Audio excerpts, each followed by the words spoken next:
Good morning, students. So, in the last session, we start the new lesson, that is the parallel lines.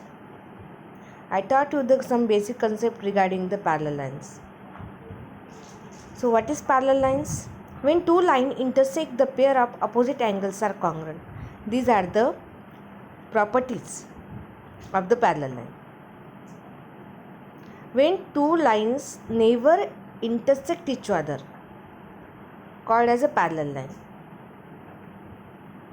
Now, the angle in a linear pair are supplementary. When one pair of corresponding angle is congruent, then remaining pair is also congruent. When one pair of alternate angle is congruent, then remaining pair of alternate angles also congruent. When one pair of interior angle on one side of a transversal are supplementary, then other pair is also supplementary. What it means? It means that now this is not a parallel line, because if you are observing, if you are extending these two lines, they are intersecting. These two lines are there, one transversal, this is a transversal. L and M, these are the two lines, N is a transversal. So how many angles are formed? Total 8 angles are formed. Now parallel line means it. How the parallel line we can draw? When this is the one line, this is another line, they are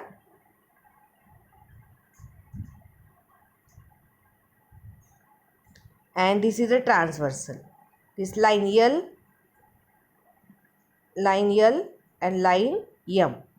If you are observing these two lines, they never intersect each other, then these two lines called as a parallel line.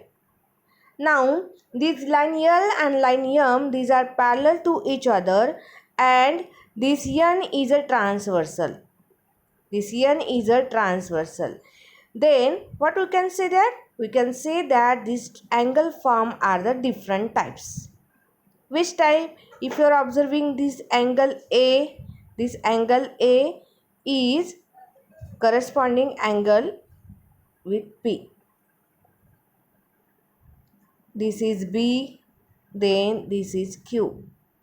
In this way, A and P, they are corresponding to each other. If one pair of corresponding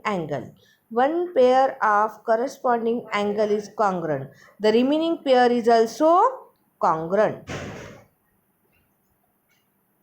If linear pair, all of you very well know that this A and B, these two angles are formed linear pair. Linear means on a same line. Then these angles are supplementary. Supplementary means sum of these two angles is equal to 180. So in the diagram, if you are observing angle A plus angle B, that is a measurement of angle A plus measurement of angle B is equal to 180. So in this way, this property also you have to remember, because on these properties your examples are based. Now today I am going to explain you the first theorem, that is the interior angle theorem. This is from your textbook only. See the students.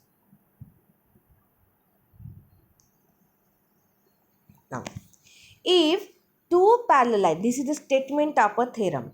If two parallel lines are intercepted by a transversal, the interior angle on either side of a transversal are supplementary. Just I explain you.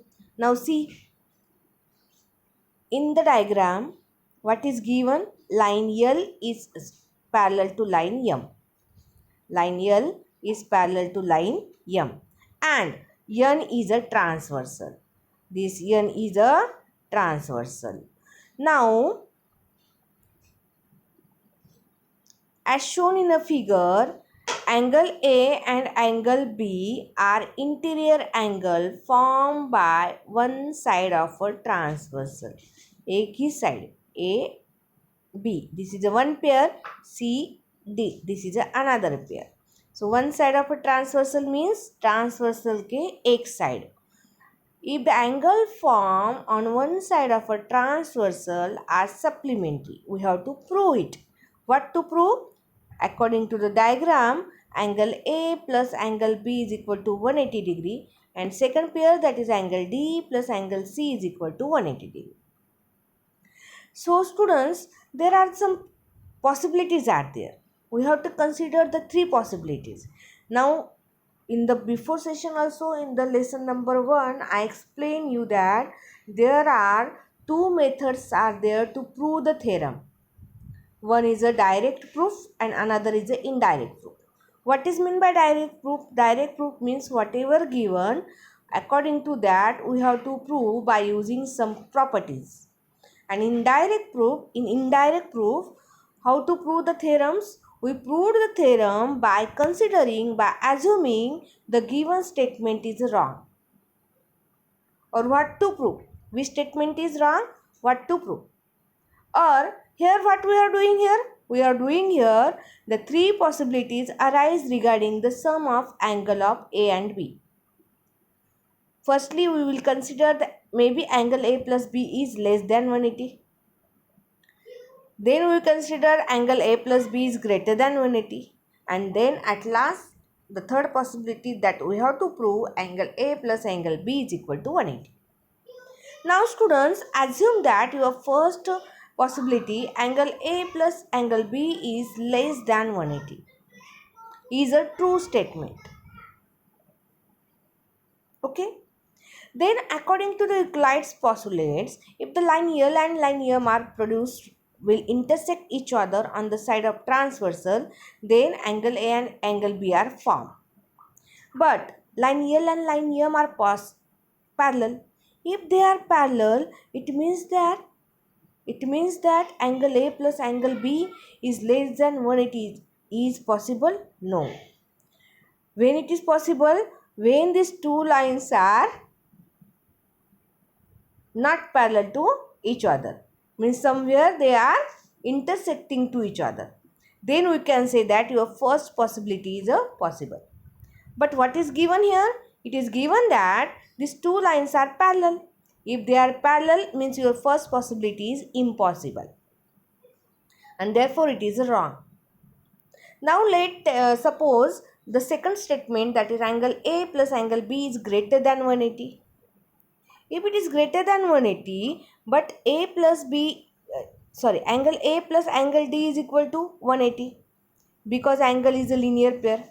Yes, A plus D is 180, B plus C is also 180. Both the pair are linear pair angle, therefore they are 180 degree. And therefore angle A plus angle B plus angle C plus angle D is equal to 360. Now angle C plus angle D is equal to 360 minus of angle A plus angle B. But what is consideration? Angle A plus angle B is greater than 180. If it is greater than 180, then angle C plus D is less than 180. But how it is possible? This statement is also impossible, that angle C plus angle D is less than 180. And therefore, the second statement, we assumed angle A plus angle B is greater than 180 is impossible. And therefore, if these two statements are wrong, they are not possible, then the remaining possibility, that is angle A plus angle B is equal to 180, is only true from the first and second statement. And similarly, we can prove that angle C plus D is also equal to 180. Note that in this proofs, because of the contradiction, we have denied the possibility. Contradiction means जो हमने possibility consider की है वो first और second possibility impossible है, and that's why we have to consider our third possibility is only true. And this is the theorem which is proved by the indirect proof. Which method it is? Indirect proof. Now, the second theorem, that is corresponding angles and the alternate angle theorem. First, we will see the corresponding angle theorem. Corresponding angle theorem, all of you know that if the corresponding angles are formed by the parallel line, then they are congruent. So, what that only we have to prove here. The corresponding angle formed by the transversal of two parallel lines are equal measure. We have to prove that the corresponding angle are equal measure. What is given? Listen, in the theorem, if you are writing the theorem, then it is compulsory to write the given, compulsory to write the to prove, and then prove. These three contents are compulsory to write with the diagram. Now see what is given here. Line L is parallel to line M and N is a transversal. What to prove? We have to prove that angle A plus angle B is equal. Angle A and angle B is equal measure. Now how to prove? Very simple. If you are observing in the diagram, see angle A plus angle C is 180. Why? Linear pair. Now second property we learn that angle C plus angle B is equal to 180. That is property of interior angle of a parallel lines. So from first and second, what we can say? Now see, RHS is equal. Therefore LHS is also equal. So angle A plus angle C is equal to angle B plus angle C. And then this CC will cancel out. After cancelling the CC, what you will get? Angle A is equal to angle B. And then it proved. Now students, very important thing at the time of writing the example, solution of example as well as theorem, to mention the reason. Now if this theorem will ask for the 2 marks, and if you are not mentioning the reason, just you are writing the step, only 1 marks you will get. For the reason it will half marks, means 4 mark question, 2 marks is for the reason. 2 marks question, 1 mark is for the reason. So always remember, in the geometry, reason, to mention the reason is very important. Now the next, the alternate angle formed by the transversal of parallel lines are of equal measure. So line L and line M are the parallel to each other. N is a transversal. What to prove that? Angle D is equal to angle B. Alternate angle formed by, alternate means alag sides. Now see, angle D is at left side of a transversal, and B is right side of a transversal. So they are interior angle and they are of equal measure, that we have to prove. Angle D is equal to angle B. How to prove? Very simple. Angle D plus C is equal to 180 degree, because linear pair. C is equal to B because 180, because property of interior angle of a parallel lines. Now students, D plus C is equal to 180, C plus B is equal to 180. So these two equation, the right side is equal. It means that angle D plus C is equal to angle D plus B plus C. So this C is a common, it will cancel out. It is from the both side, and therefore angle D is equal to angle B. Listen, only 4 steps are there, but these two reasons are very important, means by using which property you are proved. So students, all these things, all these theorems mention in your notebook. 3 theorems I taught today. Tomorrow I will start your exercise which is based on the properties and this theorem. So learn and study and mention in your notebook.